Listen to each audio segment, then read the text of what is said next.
Greenland has an independent government. It has its own prime minister, its own foreign minister. It has its own members of parliament. And they have a broad scale of autonomy. And what they want now is they want to be part of any agreement that's done. And they could they could stick in the spokes to any agreement the United States wants to do. I mean, the previous bases that existed here were based on World War II movements of aircraft and anti-submarine patrols in the North Atlantic. And then in the Cold War, the United States rightly drew it down to one, right? The Patufic Space Base, to watch for ballistic missiles coming from Russia as an early warning system. But I think if Trump thinks that he's going to willy-nilly start throwing bases in here, I think there'll be a lot of opposition. And I don't think it'll happen. It's very, very hard environment.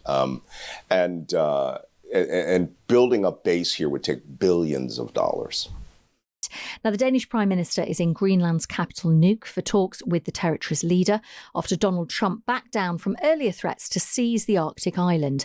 For now, many islanders are breathing a sigh of relief that their homeland's sovereignty isn't on the chopping block. However, few details have been given, and there are questions about what exactly has been agreed between the US President and the NATO Secretary General at Davos.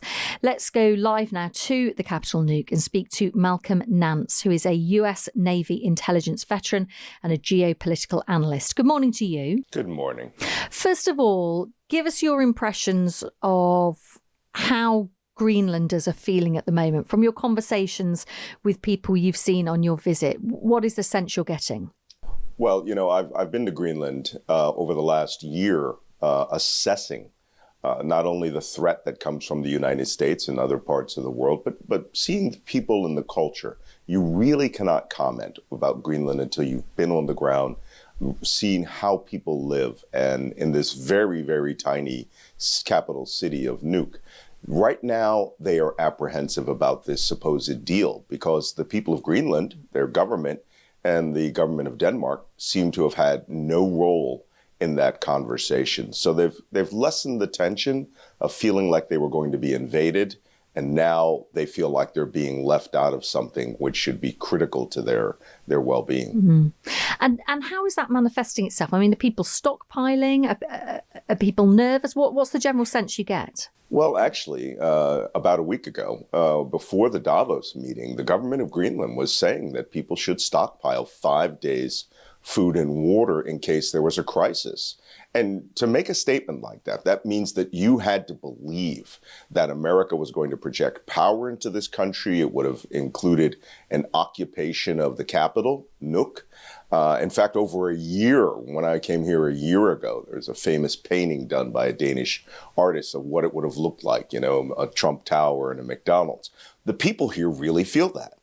And this culture has no history of animosity amongst tribes, amongst villages. It's a survival, environment because of the harsh climate. So everyone here is wonderful. They are incredibly nice.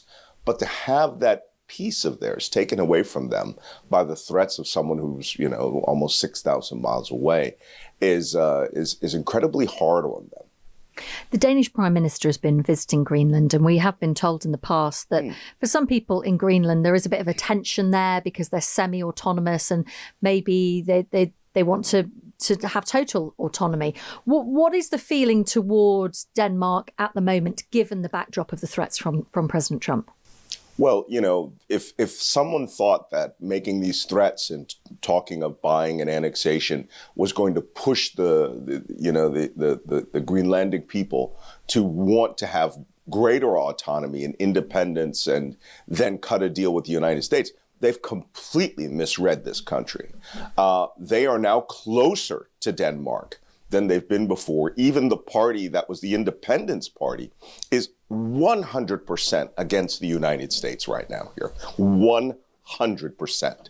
There might be 1% of people here who think that it might be interesting, but it has zero legs, and they're angry and they're afraid that their ability to make decisions about themselves is going to be taken away by military force. Yes, that may have lessened a bit, And we're seeing that. We're seeing that the tensions descend just a bit here. But I'm not quite sure the White House has got the message that they're not getting this country through purchase or seizure. Are you getting a sense of what would be acceptable to Greenlanders and kind of what concessions, if you like, they're willing to make? Yeah, they're willing to make no concessions.